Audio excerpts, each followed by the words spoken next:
ठीक है, तो साफिया स्टार्ट करें। कैसे प्रोनाउंसिएशन करते हैं आप?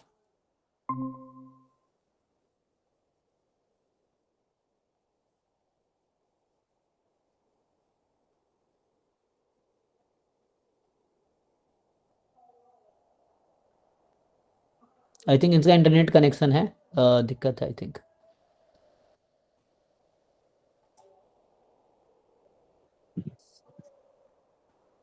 अच्छा, एक मिनट।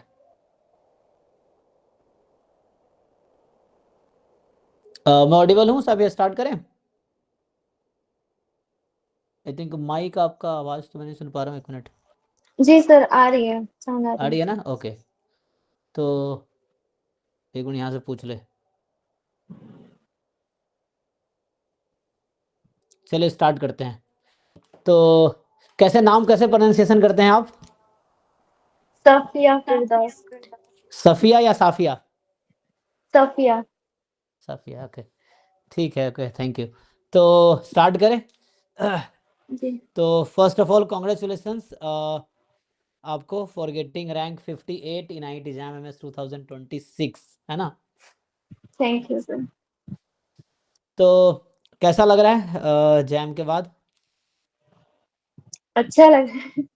अच्छा लग रहा है। काफी डर था, मतलब आईआईटी में काफी कम कॉलेजेस हैं, देन सीयूईटी, तो उसके बाद काफी नीचे आ जा रहा था, तो काफी जी होप्स जी, थे। तभी क्या तो अभी क्या एक्सपेक्टेड है, क्या मिलेगा? कानपुर पे स्टैटिस्टिक्स मिल जाता तो अच्छी बात है, नहीं मिले तो इकोनॉमिक्स भी ले लेंगे। नहीं, इकोनॉमिक्स तो पक्का मिल जाएगा, स्टैटिस्टिक्स भी मिल जाएगा। लास्ट ईयर 60 तक गया था ना। हाँ, 60 जनरल उनका था ना। हमारे स्टूडेंट थे, उनको मिला था, लेकिन देखो क्या होता है, बहुत लेट तो मिला था ना, रैंक 60 था उनका। सो मिल जाना चाहिए, मिल जाएगा। तो फिर भी 58 is a good rank, but यही है कि एक्चुअली क्या है ना, सीटें ज़्यादा नहीं है, बॉम्बे और कानपुर ही है ना मेनली है। तो हाँ सर। लास्ट ईयर जो था IIT कानपुर में कौन थे?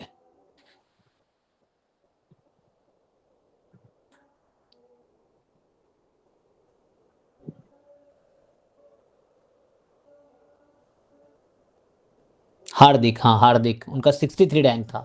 तो 63 रैंक पे भी पिछले बार मिल गया था, वो जनरल थे। लेकिन वो लास्ट राउंड में मिला था, एकदम स्पोर्ट राउंड में उनको, है ना। 63 रैंक था जी। उनका। और उनको फिर 63 रैंक पे मिल गया था, तो 58 है आपका। तो एक्सपेक्टेड है, नहीं तो कान है ना, इकोनॉमिक्स तो मिल ही जाएगा। 100% चांस इकोनॉमिक्स का तो। और IIT कानपुर में, और मुझे लगता है कि 90% से ज़्यादा चांस है, मुझे लगता है स्टैटिस्टिक्स, लेकिन वही लेट तक मिलेगा, ऐसा है। सो बताइए तो थोड़ा एक बार अपने बारे में बताइए, कहाँ से हैं, कैसे कैसे आपकी पढ़ाई हुई है और अभी तक। मेरा नाम सफिया फिरदौस है और मैं उड़ीसा से बिलोंग करती हूँ। And I have done my BSc in mathematics and computing कहाँ से किए हैं?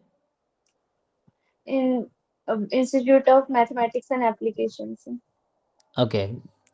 तो कैसे जैम का कैसे आइडिया आया फिर, ऑब्वियस स्टैट्स का?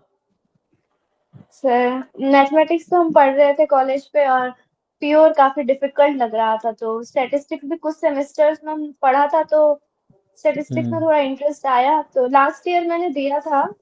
इस साल मेरा ड्रॉप है, लास्ट ईयर भी दिया था बट इतना अच्छे से नहीं प्रिपेयर किया था, काफी ऐसे नवंबर से स्टार्ट किया था, तो आपका हम्म रिकॉर्डेड लिया था बट रिकॉर्डेड पे हम्म इतना नहीं बैठ हाँ, पाती थी पढ़ने के लिए, तो लाइव लिया, तो लाइव काफी वर्क किया। हो गया। हाँ, तो रिकॉर्डर वही है कि थोड़ा वो हो जाता है ना, मतलब कंसिस्टेंसी नहीं रह पाती है। सो जी। उस तरह से। तो आप लाइव के साथ प्रिपेयर किए, तो कैसे कैसे फिर इस बार कैसा क्या स्ट्रेटजी लगाए, कैसे कैसे प्रिपरेशन शुरू की और कैसे किया आपने? मेरा बस यही रहता था कि मैं हर दिन लाइव क्लासेस रिलीजियसली ज्वाइन करती ही थी। और हम्म हाँ, वो वो करने से वो थोड़ा कंपटीशन भी आता है इतने बच्चों के बीच में, तो फिर एक जोश आता है कि करें। हम्म अ, हाँ। हाँ, और आप फिर इतना बोलते भी थे कि पीवाईक्यू वगैरह करना है, तो एक हम्म प्रेशर बना रहता था, तो पढ़ लिया। फिर ओके। आपके हम्म हाँ, मैथ्स भी मैंने काफी ज्वाइन जल्दी करना चालू कर दिया था परिमल सर से। एकलव्य 2 की थी लेकिन एकलव्य 3 के साथ ज्वाइन करके, तो दो दो हम्म जल्दी जल्दी सिलेबस कंप्लीट करने के लिए। अच्छा। तो लाइव में आपने स्टैटिस्टिक्स और मैथमेटिक्स कर लिया, उसके बाद? वो खत्म किया जल्दी जल्दी अक्टूबर नवंबर तक, फिर मैंने डायरेक्टली पीवाईक्यू चालू किया था ऐसे। डीपीपीस करना चाहिए था, वो अभी रियलाइज हो रहा है, हम्म लेकिन तब पीवाईक्यू डायरेक्टली 2005 से पूरा है, तो शुरू में होता नहीं था, फिर डाउट्स क्लियर हम्म करते करते ग्रेजुअली 2025 तक आते आते खुद से ही सॉल्व होने लग गए, तो फिर थोड़ा कॉन्फिडेंस बिल्ड हुआ कि नहीं हो सकता है। और बुक्स हम्म ऐसे गुप्ता ही थोड़ा बहुत किया था। बाकी मैं पूरा लाइव क्लासेस पे ही बेस बनाने के लिए पूरा लाइव क्लासेस पे ही डिपेंडेंट थी। उसमें थोड़ा स्लो भी चलता है, तो क्लियर होते हम्म होते जाता है, फिर ज्यादा एक साथ नहीं ले सकते, तो धीरे धीरे हम्म। धीरे धीरे हो गया। हाँ मतलब धीरे कंप्लीट सिलेबस किया आपने, देन प्रीवियस ईयर पेपर पे में वर्क किया। डीपीपीज का टाइम नहीं मिला होगा क्योंकि बहुत सारा कंटेंट कवर करने का होता है, इसीलिए। करना चाह रही थी बट डायरेक्टली इस पे कर लिया बिकॉज डीबीपीएस का लेवल और फिर पीवाईक्यू के लेवल पे भी काफी डिफरेंस भी हो जाता है। अब बट हाँ, हाँ। डीपीपी करने से इजीली फॉर्मूलाज याद रहते हैं, मेरे को इतने बारी रिवीजन नहीं करना पड़ता, वो चीज मैंने एक मिस आउट किया। बट हाँ, एंड तक फिर होने लग गया ऐसा, मेजर हम्म। कुछ मिस आउट नहीं हुआ। हाँ, हाँ 58 is a good rank. Like इस बार 2705 बच्चे बैठे थे ना, तो 2700 बच्चे इस बार एग्जाम दिए हैं, आपके स्कोर कार्ड पे आया होगा, आप देखेंगे। जी। तो 2700 बच्चों में आपने 58 रैंक लाया, तो यू कैन सी है ना कि इतने बच्चे 2700 में आपका 58 rank is a good rank है ना। बस वो है कि हमारे पास बहुत ज़्यादा इंस्टीट्यूट नहीं है, इसीलिए अपॉर्चुनिटी रेस्ट्रिक्टेड है, अदरवाइज 58 बहुत अच्छा रैंक है ना। ये चीज़ें हैं। तो फिर कैसे क्या सजेस्ट करेंगे जो बच्चे अभी तैयारी शुरू कर रहे हैं? जैसे आपने एक तो मिस्टेक कहा कि डीपीपी नहीं कर पाए, मतलब डीपीपी अगर करते तो क्या होता कि हाँ जैसे क्वेश्चन आ रहा है तो फॉर्मूला आपको याद करना पड़ेगा कि कैसे यूज होगा, क्या लगेगा, है ना। वैसे है, तो वैसे पीवाईक्यू के साथ भी होता है वैसे, लेकिन पीवाईक्यू जी। हाँ मतलब एक फ्रेम है। डीपीपी में नए क्वेश्चन कुछ मिलते हैं, लेकिन कोई बात नहीं, फिर भी अच्छा रैंक है। तो कैसे क्या सजेस्ट करेंगे नए बच्चों को, कैसे क्या करना चाहिए आपको, क्या लगता है क्या जैसे मिस्टेक्स आपने बताया तो वो कैसे ओवरकम कर सकते हैं या कैसे उनको करना चाहिए? मैं तो ये बोलूंगी कि क्लासेस कीजिए, और ऐसे मूवी देखने जैसे नहीं बैठने के लिए। जब मैं रिकॉर्डेड देखती थी तो हम्म। ऐसे बस चला के बैठ जाती थी, दिमाग ही वाह। नहीं हमारा होता था। तो हाँ। लाइव में से आप क्वेश्चंस पूछ रहे हो, कोशिश करना चाहिए कि सर जो भी पूछ रहे हैं तो हम यहाँ पर बैठ के उसको करें और उसको आंसर करने का कोशिश करें हाँ। एटलीस्ट। तो फिर वैसे अंदर ज्यादा जाता है, और मैं बोलूंगी पहले से सिलेबस कंप्लीट करने के लिए। हमें ऐसा लगता है कि एंड मोमेंट में भी हम सेम चीज याद रख पाएंगे, पहले से भी सेम चीज होगा, लेकिन वो ऐसे पहले से पढ़ने से वो अंदर ही अंदर ऐसे कुक हो रहा होता है। एंड एंड जब आप वापस वही चीजें ट्राई करते हो करने का, तो बेटर समझ समझ आता है, और बेटर अपने ही तरीके से फिर क्वेश्चन खुद ब खुद सॉल्व होने लग जाता है। तो पहले से करने के लिए जब आप दूसरी तीसरी बार रिविजन करते हो, फिर वो एकदम हाँ। जल्दी जल्दी भी होता है। और मैं हाँ बोलूँगी मतलब आज जरूरी के है। डेट के लिए बुक्स भी करना चाहिए, बुक्स भी पढ़ना चाहिए थोड़ा। तो कुछ बुक बताइए जो आपने फॉलो किया हो। मैंने तो एससी गुप्ता से किया था, बट हम्म। और भी आपने काफी कुछ और भी, रोहतगी वगैरह भी आपने हाँ, बोला था रोहतगी करने कैसेला के लिए। बर्गर। जी।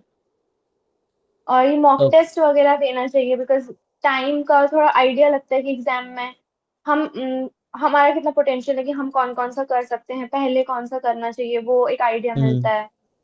इतने टाइम लिमिट के अंदर कितने क्वेश्चंस करने हैं, वो सब पता लगता है। डीपीपी मॉक टेस्ट पूरा जरूरी है। हाँ, क्योंकि उससे पता चला क्या गलती एग्जाम में नहीं करनी, वो पहले पता चल जाती है ना। हम्म। और कौन से हम्म। सेक्शन पहले अटेम्प्ट करने हैं, कौन से जी। सेक्शन है ना, कैसे क्वेश्चंस करने हैं, कैसे छोड़ने हैं, तो वो सब पता चल जाता है। ओके। जी। तो ये सब है। अच्छा, बाकी अगर कुछ क्वेश्चन राहुल आपको तो आप पूछ सकते हैं आप जी। जी। हाँ, मेरे मन में रहता ही है एक दो सवाल। जी। आपने रिवीजन कब से स्टार्ट किए? रिवीजन जब जब सर ऐसे पढ़ाते जा रहे थे तो मैं पीछे पीछे नहीं, कभी ऐसे पढ़ते जा रही मतलब थी। कोर्स कब खत्म हुआ, कौन से महीने में पूरी कोर्स जैसे आपका खत्म हो गया? मेरा नवंबर तक पूरा खत्म हो गया था। ओके। उसके बाद मैं ऐसे 1 वीक देती थी, कि 1 वीक के अंदर मेरे को 3 या 4 दिन मैं कॉपी से जो हम्म मेरे नोट्स जो सर ने लिखाए हैं उसको मैं पढ़ती थी। उतने दिन के अंदर मेरे को चाहिए होता था कि मैं वो खत्म करूं, समझा होता था क्लास पे, बट दोबारा याद करने का कोशिश, जितना भी याद हुआ 3 से 4 दिन में। उसके बाद और 3 दिन पीवाईक्यू की जो पढ़ा है उसको हम्म कैसे अप्लाई करना है वो चीज भी पता लगता था। 1 वीक देती थी हर ई चैप्टर को। 14 चैप्टर्स हैं तो काफी जल्दी जल्दी करना होता था ना। ऐसे आपने तो पिछले साल दिए थे एग्जाम, है ना? उसके बाद इस जी साल फिर से दिए, मतलब कि ये आपका सेकंड अटेम्प्ट है? जी, पिछले साल ऐसे कुछ प्रिपेयर नहीं था, मेरे को नहीं आ रहा था। ओके। जी और ये मतलब नवंबर से आपने मतलब फिर मॉक टेस्ट वगैरह दिए होंगे, है ना? जी और नोट्स कैसे बनाते? फुल नोट्स कॉपी मेंटेन करते थे? हाँ, सर जो भी लिखाते थे, क्योंकि मेरा बीएससी में स्टैटिस्टिक्स नहीं है ना, तो मेरे को सिलेबस का इतना आइडिया नहीं था। हाँ तो सर सेम जो मेरा सिलेबस दे रहे मेरा भी थे। नहीं है स्टैटिस्टिक्स। सर मुझे भी एक इश्यूज आ रहा है, हाँ मतलब मैं मैथ्स स्टैटिस्टिक्स में आपका अभी जैसे मेरा बैकलॉग है, आप लेट ज्वाइन किया हूँ, जी तो ना मैं लाइव नहीं आ पा रहा हूँ क्योंकि अभी भी आपकी ना 15-20 अच्छा लेक्चर मेरा पेंडिंग है। आपने कम से कम कितना बता रहा आपने क्लासेस किए? मैं अभी वही कर रहा था एक्चुअली, आपके ही क्लासेस। हाँ मेरी क्लासेस 30 आई थिंक 30 लेक्चर्स हो गए हैं अराउंड। एक सेकंड, आपका सर 32 क्लासेस है? 32 या ना 32 हाँ। हाँ, आप रैंडम वेरिएबल में हैं अभी, उसमें तो मैं हम्म मुश्किल से 12 क्लासेस मेरा हुआ है, तो मैं लाइव कब आऊंगा पता नहीं। तो अभी ब्रेक दूंगा मैं आपको। एकलव्या 1 अभी चल रहा है ना, एकलव्या 1 जनवरी में स्टार्ट हुआ था। तो जी। अभी जैसे 1 अप्रैल से एकलव्या 2 में स्टार्ट कर रहे हैं जस्ट। तो अभी अब हम्म। आपकी क्लास 1 महीने की ब्रेक समझिए। 1 महीने में मैं उनको पढ़ाऊंगा, फिर आप दोनों बैच बाद में मर्ज कर देंगे, एकलव्या ओके, 1-2। हाँ ये तो सही, अभी मैं एक भी महीने का सोच। आपको ब्रेक मिल गया, तो 1 महीने में आप पूरा कर लीजिए बैकलॉग क्लियर। हाँ सफिया जी, आपने जो बोला ना लाइव क्लासेस में एक अलग मजा आते हैं, उसमें जो सवाल हाँ पूछते हैं, मन करता है कि जवाब दूं मैं, और बहुत हाँ, और सारे डाउट इंटरेक्ट भी करेंगे क्लियर तो होते अटेंशन अटेंशन बना रहता है। रिकॉर्ड में क्या अटेंशन नहीं है, आप कहीं और देख रहे हैं, वीडियो चल रहा है, आप फोन चला रहे हैं, इंस्टाग्राम चला रहे हैं, वीडियो चल रहा है, हैं। तो सर उसमें मजा नहीं आएगा। मैं तो सब हटा दिया, यूट्यूब तक हटा दिया। हाँ वो जरूरी मैंने है देखा, तो मतलब यूट्यूब भी बहुत टाइम लेता था मेरा। हाँ तो होता कैसे, मैं लाइव पढ़ाता हूँ, मैं क्वेश्चन लिख के छोड़ देता हूँ, 5 मिनट का टाइम देता हूँ, भैया करो आंसर बताओ। अब जो ऐसा। अटेंटिव बच्चे हैं वो करते हैं, बताते हैं ऐसा। हाँ सफिया जी, आपको मतलब फ्यूचर प्लान क्या है? आप क्या करना चाहते हैं आगे आगे जाके? मेरे को तो कॉर्पोरेट पे ही अभी जाने का है, इसलिए हम्म मतलब जॉब के लिए ही बेसिकली मेरे को तैयारी करना है अभी के लिए। तो फिर अभी ये 2 महीने आपके पास है, क्या करेंगे ये 2 महीने? 2 महीना आईएसआई के लिए थोड़ा बहुत पढ़ भी रही हूँ, और बाकी मेरे हम्म को लगता है मेरा स्टैटिस्टिक्स बेस नहीं है ना, तो थोड़ा कमजोर है। तो जा रही हूँ, तो हम्म एमएससी के लिए थोड़ा बना के तो जाना पड़ेगा, और अगर इकोनॉमिक्स में गई तो फिर उसके लिए भी थोड़ा बुक्स आपको अभी शायद, मुझे वही पढ़ रही पुराने भी हूँ। देख के लग रहा है आपको स्टेटिस्टिक्स मिल जाएंगे, मैंने पुराना रिकॉर्ड देखा हम्म था। हाँ, चांसेस हैं। जो भी हो हाँ जैसे तैयारी करके जा रही एक तो हम्म। आप मोटिवेशन उन बच्चों के लिए है साफिया की, मैथमेटिक्स बैकग्राउंड से होते हुए आपने स्टैटिस्टिक्स में है ना इतना अच्छा रैंक किया है, तो बाकी बच्चे भी कर सकते हैं, है ना। भले वो अलग बात है, आपने बीएससी जैसे किया, बीएससी के साथ एग्जाम ऐसे ही दे दिए। अब 25 मार्क्स का बस मैथ्स आता है ना, वो भी वैसा है जैसे बीएससी में आप पढ़ते नहीं है वैसा है। तो एक साल आपने तैयारी हूँ। किया, बहुत कुछ सीखा है, मैथमेटिक्स के बावजूद आप इतना अच्छा रैंक लाए हैं। और अभी आपके पास टाइम, जो आपने कहा, आप जैसे कानपुर का इकोनॉमिक्स का सिलेबस उठा लीजिए, स्टैटिस्टिक्स का सिलेबस उठा लीजिए, दोनों का देखिए, उसमें नीचे सिलेबस में बुक भी लिखा रहता है रिकमेंडेड। बुक आप गूगल जी गूगल कॉपी पेस्ट करेंगे, पीडीएफ मिल जाएगा आपको। तो पीडीएफ से आप जो गो थ्रू कीजिए, पढ़िए, बार बार पढ़िए। एक बार कभी किसी को क्लियर नहीं होता। बच्चे जो हमारे यहाँ ज्वाइन करते हैं, वो कहते हैं सर मैंने एक बार वीडियो देखा, मुझसे क्वेश्चन ही नहीं हो रहा। तो वो एक बार में नहीं होगा, उसको 2 बार 4 बार 5 बार 10 बार करना पड़ेगा, तब क्लैरिटी आएगी। ये है ना। तो जैसे आपका एक ठीक ठाक जी लेवल बन गया है, लेकिन और अच्छा लेवल के लिए और रिवीजन चाहिए आपको भी, है ना। जैसे हम लोग अभी इतने सालों से मैं पढ़ा हूँ, स्टिल मैं भी नहीं कह सकता मुझे सब आता है, 100% आता है, मुझे भी अभी इंप्रूवमेंट चाहिए। तो वो चीज़ें हैं, तो वो जिंदगी भर रहेगा। तो उसके लिए थोड़ा सा जितना वर्क करेंगे उतना इंप्रूव होता रहेगा, है ना। ये सर है बट कॉर्पोरेट। जी अभी अभी 1 तारीख से मतलब आप नया बैच के लिए गैप रहेंगे क्या 1 महीने के लिए? हाँ 1 महीने का भी मैं गैप दूंगा ये इस महीने। परिमल सर क्लास लेते रहेंगे क्लब्या 1 में। मेरी हाँ। क्लास टॉप हो जाएगी अभी। एक मैंने 30-32 लेक्चर ले लिए, रैंडम वेरिएबल तक करा दिया है, हाँ। यूनिवेरिएट। अभी ब्रेक दूंगा, तो एकलव्या 1 वाले बच्चे कंप्लीट कर लेंगे, जब तक मैं एकलव्या 2 को वहां तक ले जाऊंगा जहां तक आप लोग करा दिया है। फिर हम दोनों बैच को मर्ज करके एक साथ चलाएंगे, फिर एकलव्या 3 उसके बाद शुरू होगा मर्ज करने के बाद। ओके। ओके। तो अराउंड मई जून ना, मई जून में एकलव्या 3 स्टार्ट होगा। ये है। और सफिया जी, आपका रिजल्ट बहुत अच्छा लगा, क्योंकि अब मैं भी नॉन मैथ्स बैक मतलब स्टैटिस्टिक्स बैकग्राउंड से हूँ, मेरा भी नहीं है। और मैं हम्म आसाम से हूँ ना, तो मेरा हिंदी इतना फ्लुएंट नहीं है, फिर भी इंग्लिश चल जाते हैं। हाँ ठीक है, आप हो इंग्लिश में ही जाए। बोल दीजिए। हाँ और ऐसे हमारे यहाँ हिंदी हम फ्री में सिखा देते हैं, जैसे स्टैट्स तो सिखाते हैं, हिंदी फ्री में सीख लेंगे आप, इतने दिनों तक बिल्कुल क्लास बिल्कुल। करेंगे तो। हाँ हाँ। तो वैसे साउथ के बच्चे भी कुछ हैं, धीरे धीरे वो भी हिंदी बोलना सीख गए हैं मेरे साथ क्लास कर करके। तो ऐसा है। हाँ तो आप भी सीख जाएंगे। बिल्कुल। तो साहब आपका एक अच्छा उसमें कॉर्पोरेट में इंटरेस्ट है साफ, ये है ना, तो हो जाएगा, हाँ इकोनॉमिक्स से भी कॉर्पोरेट में जा सकते हैं इजीली। और स्टैटिस्टिक्स से भी जा सकते हैं, दोनों रास्ते खुले हैं और दोनों के सर आपके पास कानपुर तो 100% जाना है आपको जी। इकोनॉमिक्स में कौन सा मतलब कॉर्पोरेट में मिलते हैं सर, मतलब किस टाइप की ब्रांचेस होते हैं? उसमें थोड़ा अभी मुझे भी एक्सप्लोर करना होगा क्योंकि इकोनॉमिक्स पहली बार इस बार क्या हुआ है कि जैम स्टैटिस्टिक्स के थ्रू इकोनॉमिक्स में एडमिशन हो रहा है पहली बार, मतलब इस बार फर्स्ट टाइम ऐसा हो रहा है। आईआईटी कानपुर में और आईआईटी रुड़की में है, तो थोड़े बहुत सारे रोल होंगे जो इकोनॉमिक्स बैकग्राउंड के लिए। हम उस पर एक सेशन करेंगे, अभी किसी इकोनॉमिक्स के बच्चे को बुलाते हैं तो बेटर रहेगा, हम लोग क्लास में डिस्कस करेंगे, है ना। जो बिल्कुल। बच्चे इकोनॉमिक्स बैकग्राउंड से हैं, कॉर्पोरेट में किस तरह के जॉब मिलते हैं और क्या है ना। बट जॉब अपॉर्चुनिटीज हैं काफ़ी, स्पेशली बैंकिंग सेक्टर हो गया या है ना जो फाइनेंशियल सेक्टर है, उन सब में ओके, इकोनॉमिक्स की जरूरत है वैसा। आपके मार्क्स कितने थे? मेरे 42.67 थे। ओके, कितने अटेम्प्ट किए 42 थे? मार्क्स 50। क्वेश्चन कितने टोटल किए थे एग्जाम में? कितने किए थे आपने? हम्म कितने मार्क्स करके आए थे? मैंने 35 तक क्वेश्चंस किए थे। उसमें मेरे कुछ कुछ तरह से मिस्टेक्स हो जाते हैं, तो ऐसे 28 तक मेरे करेक्ट आ गए थे।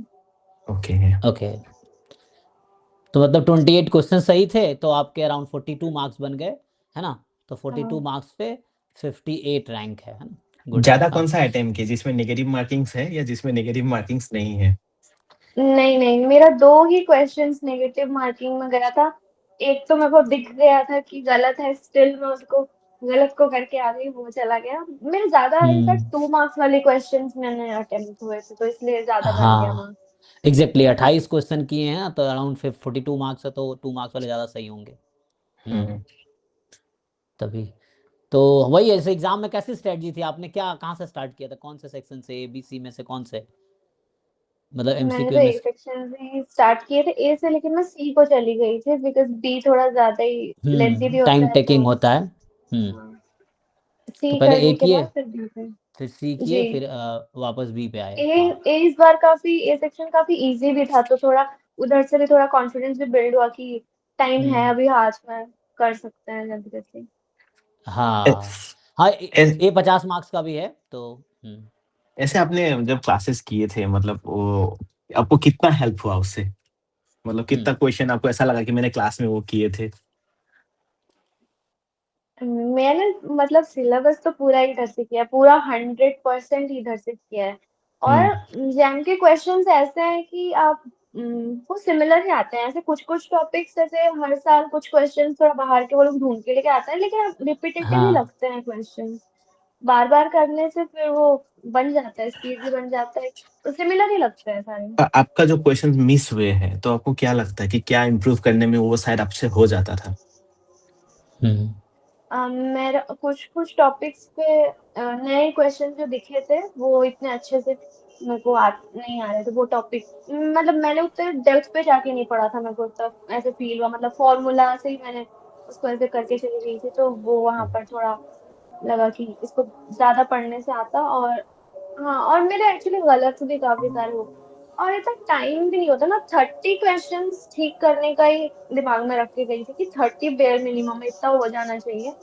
हम्म तो बाकी हाँ। हाँ ये सही है, कम से कम 30 क्वेश्चन सही तो करने ही है कम से कम, है ना, ऐसा प्लान था। हाँ हम्म जी, और कुछ कुछ अटेम्प्ट नहीं भी हो पाए जो आ रहे थे, और बाकी मेरे को लगा कि वो मैंने पढ़ा नहीं था ठीक से, तो वो मेरा मिस हुआ। हाँ क्योंकि टाइम कम पड़ जाता है ना एग्जाम में, लगता है थोड़ा और टाइम हाँ, होता और कर सोचने के लिए पाते। इतना टाइम नहीं होता है कि सोचें इसको हम्म किसी क्वेश्चन को बैठ के। हाँ वो घड़ी टाइम डिक्रीज चल रहा होता है, 20 मिनट बचे हैं, 15 मिनट बचे हैं जाते हैं ना, तो लगता है अरे टाइम खत्म हो रहा है खत्म हो रहा है, तो फिर एक पैनिक सा हो हम्म। जाता है कि खत्म हो रहा है टाइम, क्वेश्चन नहीं हो रहा, तो वैसा रहता है। हम्म। हम्म फिर भी आपने अच्छा किया है, तो जैसे जो बच्चे अभी तैयारी से, राहुल हैं और भी बच्चे हमारे बैच में हैं जो कि बाद में रिकॉर्डेड वीडियो यूट्यूब पे देखेंगे, तो उनको कैसे क्या सजेस्ट करेंगे, किस तरह से करना चाहिए? मैं बोलूँगी कि जैसे कि मेरा तो खैर ड्रॉप था, लेकिन ऐसे अगर भी आपका क्लासेस भी चल रहा है, इसमें तो कुछ डरने की बात नहीं है। 2 से 3 घंटा मैं देती थी, मतलब सेल्फ स्टडी को, उतना भी देके अगर आप जितना आप पढ़ रहे हो पूरे से ट्रू टू योरसेल्फ रहना चाहिए कि मैं कर रहा हूँ क्लासेस या जो भी, तो उस पर पूरा ध्यान होना चाहिए कि at the end of the day इसको करना है। अपने लिए एक रूटीन भी फिक्स कीजिए कि मेरे को इतने दिन में इतनी चीजें कंप्लीट करनी है, एकदम ऐसे छोड़ के नहीं बैठ जाना है। हम्म अपने टाइम लिमिट अपने लिए सेट कीजिए। सबको खुद को पता है कि वो कितने देर में कितने टाइम में कितना चीज ले सकता है, सबका डिफरेंट होता है, तो खुद को समझिए कि कैसे करना है, और फिर क्लासेस करिए और बुक्स भी करना चाहिए मेरे हिसाब से। और जो मेरे मिस हुए क्वेश्चंस, मेरे को ऐसा लगा कि शायद मैं बुक से पढ़ी होती तो थोड़ा ज्यादा उस पे डेप्थ नॉलेज होता मेरे को। और हाँ, और कुछ डीपीपीज टॉपिक और हाँ बोलिए बोलिए पहले। हाँ, और डीपीपीज भी कर लेनी चाहिए, क्योंकि वो उससे एक्चुअली फॉर्मूलाज याद रह जाता है। इतने बार हम्म रिवीजन करने की जरूरत नहीं पड़ता है डीपीपीज से, वरना तो वो हाँ जा फॉर्मूलाज इंसान भूलता है। मतलब डीपीपी से सॉल्व करेंगे तो उसके थ्रू आपका रिकॉल होता रहेगा फॉर्मूला, ये कहना चाह रहे हैं ना, हाँ हाँ, और उससे क्वेश्चन के समझ थ्रू। भी आता है। टॉपिक्स जो पढ़ के जाने में इतना कुछ समझ नहीं आता, क्वेश्चंस करने से ही फिर ऐसे कनेक्शन बनता हाँ है। एग्जैक्टली आपको समझता कैसे क्वेश्चन में कैसे यूज करने हैं, थ्योरी जो आपने पढ़ा है किताब से या नोट से या मुझसे, तो कैसे यूज करने वो क्वेश्चन करते हुए समझ आता है। जी बिल्कुल। ओके, जैसे कुछ इस बार क्या हुआ आप लोगों के टाइम पे ना, कुछ टॉपिक ऐड भी हो गया अचानक ना, जी डिस्क्रिप्टिव, स्टोकेस्टिक, नॉन पैरामेट्रिक। तो ये तीन टॉपिक तो नया आ गया, जिसका प्रीवियस ईयर क्वेश्चन तो था ही नहीं जैम में, क्योंकि तो पहली बार ऐड जी। हुआ था। वो और नया था क्या मैथ, सर ये टॉपिक? हाँ ये पहली बार ऐड हुआ, मतलब 2026 में सिलेबस चेंज हो गया समझिए, कि सिलेबस में डिस्क्रिप्टिव ऐड हो गया, स्टोकेस्टिक प्रोसेस ऐड हो गया, नॉन पैरामीट्रिक ऐड हो गया, जो कि पहले गेट में था और हम्म। ये अब गेट नेट में था, तो अब ये जैम में भी ऐड हो गया, तो थोड़ा सिलेबस एक्सटेंड हो गया एक्चुअली, जब नोटिफिकेशन आया अराउंड अगस्त सितंबर में तो ऐड हो गया सिलेबस के। तो वैसा हुआ था, उसके प्रीवियस ईयर क्वेश्चन जैम में तो है नहीं क्योंकि पहली बार ही आया है, तो वैसा था एक्चुअली। तो गेट में कुछ थे तो उसके अकॉर्डिंग है ना बच्चों ने किए, तो उसके अकॉर्डिंग बाद में हमें मॉक टेस्ट भी इम्प्रूव करना पड़ा, वो किया अभी है ना, फिर इस बार फिर नया मॉक टेस्ट बनवा रहे हैं, तो वैसा है। सो जैसे इन्होंने बताया कि रिकॉर्ड मतलब जो क्लासेस इन्होंने लाइव किया, फिर पीवाई क्यूज किए, फिर थोड़े मॉक टेस्ट किया आपने है ना, डीपीपीज रह गए थे, but still you manage to do well है ना, ये है। लेकिन रैंडम वेरिएबल्स वगैरह तो मैंने डीपीपीस किया था, वो सब काफी ऐसे स्टैटिस्टिक्स का बेसिक चैप्टर्स है ना, तो उस पे हम्म पूरा अच्छे से करना होता है, उसके मैंने डीपीपीस किए थे। प्रोबेबिलिटी हो गया, रैंडम वेरिएबल्स खास करके अच्छे से किया था उसका डीपीपीस वगैरह। अच्छा, उसके बाद नहीं कर पाए, जैसे एस्टिमेशन है, हाइपोथेसिस टेस्टिंग है, या है ना जी, सैम्पलिंग है ना, एंड एंड को मैंने दो दो क्लासेस उठा लिए थे ना, मुझे जल्दी खत्म करना था। खत्म करना परिमल था। सर का और आपका फिर ऐसे 4 घंटा हो जाता था, तो तब थोड़ा टाइम हम्म मैनेजमेंट थोड़ा प्रॉब्लम हो गया। हाँ सिलेबस कम, पता क्या लाइव अगर कर जा रहे हैं आप, तो अब हमारा अक्टूबर तक सिलेबस खत्म हो जाता है सारे बैच का, तो अगर लाइव जो बच्चा डेली कर रहा था अक्टूबर तक सारा सिलेबस खत्म हो जाएगा, और जो बच्चे बाद में रिकॉर्डिंग के भरोसे बैठ जाते हैं फिर उन रिकॉर्डिंग करने में उनको ज़्यादा टाइम लग जाता है, और समझ भी कम आता है रिकॉर्डिंग में थोड़ा, क्योंकि उसमें ना वही होता है कि अटेंशन वो नहीं है ना, वन वे कम्युनिकेशन है वो, इसीलिए लाइव में क्या टू जी वे कम्युनिकेशन, मैं कुछ पूछ रहा हूँ बच्चे आप बता रहे हैं, तो उससे आपका अटेंशन बना हुआ है और चीज़ें ईजी रहती हैं लाइव क्लास में, तो वैसा है। ठीक है हाँ, और साफिया, तो आपने बहुत हाँ। लाइव में एक बार समझ लेने से भी, कि भगा भगा के करने के लिए, एक बार समझ लेने से जब आप रिवीजन करोगे तो फिर वो इतना टाइम लेता नहीं है, जल्दी जल्दी हो हाँ जाता है। एक बार लाइव आपने पूरा कर लिया, फिर सेकंड टाइम जब करेंगे तो इजी हो जाएगा, या अपना नोट से रिवाइज कर सकते हैं, या वीडियो भी दोबारा देखेंगे तो आपको समझ आएगा कि क्या कराया गया है क्विकली है ना, ये चीज़ें हैं। हालांकि दोबारा वीडियो देखना बहुत टाइम कंज्यूमिंग हो जाता है, एक बार वीडियो देख के बाद नोट्स बनाइए फिर उसको रिवाइज कीजिए, हाँ, अगर जरूरत पड़े कोई टॉपिक वीक लग रहा है तो यू कैन वॉच अगेन, ये भी है, तो वो पता कैसे चलता है कि हम्म, वीक लग रहा है, तो क्वेश्चन नहीं सॉल्व हो रहे हैं उस टॉपिक का, मतलब वो टॉपिक वीक है अभी है ना, तो इस तरह से है, जी क्वेश्चन हो जा रहा है किसी से लाइव का तो मतलब आपका टॉपिक स्ट्रांग है, तो उस तरह से है। ठीक है साफिया, तो कंग्रेचुलेसन, ऑल द बेस्ट। मैं होपफुल हूँ आप भी होंगे कि कानपुर में स्टैटिस्टिक्स आपको मिल जाएगा, हालांकि आप मैथ्स बैकग्राउंड से हैं, तो स्टैट्स में स्विच करेंगे या इकोनॉमिक्स में स्विच करेंगे, स्विच तो करना ही है ना जी तो ठीक है, बाकी आगे होपफुल रहिए, आप चूंकि अच्छे हैं क्लास में भी जवाब देते थे, क्वेश्चन पूछते थे, तो आप आगे भी अच्छा करेंगे है ना, क्योंकि आप थोड़े सिंसियर हैं, मैंने क्लास में भी देखा है, सो उस तरह से है। So thank you and all the thank best, you. बाकी कॉन्ग्रेचुलेसन्स। और एंड में अगर और कुछ कहना हो, सोशल मीडिया ये सब यूज़ करते थे या कैसे ये सब टाइम, अगर कोई बोले शेड्यूल क्या होता था आपका प्रिपरेशन का? मैं ऐसे हार्ड वर्किंग टाइप से नहीं हूँ। मैंने मतलब मेरा तो सुबह लेट होता है, तो रात को ही मोस्टली पढ़ती थी। शाम को क्लासेस करती थी, फिर रात को बैठती थी 2 से 3 घंटा, ऐसे पूरा कांस्टेंट बैठ के पढ़ती थी, करती थी। मतलब हम्म ऐसे ही वही रूटीन था मेरा, हफ्ता वाला रूटीन था। 1 वीक में इतने डेज में को चैप्टर खत्म करने हैं, फिर इतने डेज में उसके क्वेश्चंस लगाने हैं, ऐसे करके होता था। हम्म तो फिर कितना टाइम दिन देते थे डेली दिन दिन के प्रिपरेशन को? टाइम में आप क्या करते थे मतलब, हम्म जो दिन वाले समय? शाम को तो आप क्लास करते? रात को जागना होता था ना, तो सुबह सोना होता था। दिन में सोना होता था। अच्छा। हाँ मतलब रात को लेट तक पढ़ रहे हैं तो मान लो कितना 4 लेट बजे हो अगर आप जाते थे? सोते हैं। हाँ 4-5।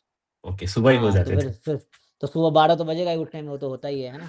तो वैसा जी। है ना। सैटरडे संडे मेरा भी ऐसे ही अभी भी रहता है कि मैं 3-4 ओके। बजे तक जगा हूँ तो फिर 12 वैसे बजे आप उठ रहा हूँ इंजीनियरिंग ऐसा। बैकग्राउंड से है कि इतना लेट तक, मतलब मैंने मैक्सिमम देखा तो इंजीनियरिंग बैकग्राउंड से होते हैं वो लोग, लेट तक जाते नहीं नहीं, मेरा बीएससी किया था। ओके। मैथमेटिक्स एंड कंप्यूटिंग इनका है। चलिए तो सफिया बहुत अच्छा लगा भाई। अगर कुछ एंड में फिर भी कुछ रह गया हो न्यू एस्पिरेंट्स को बताना। बाकी कोचिंग से आपको हेल्प हुआ है ना?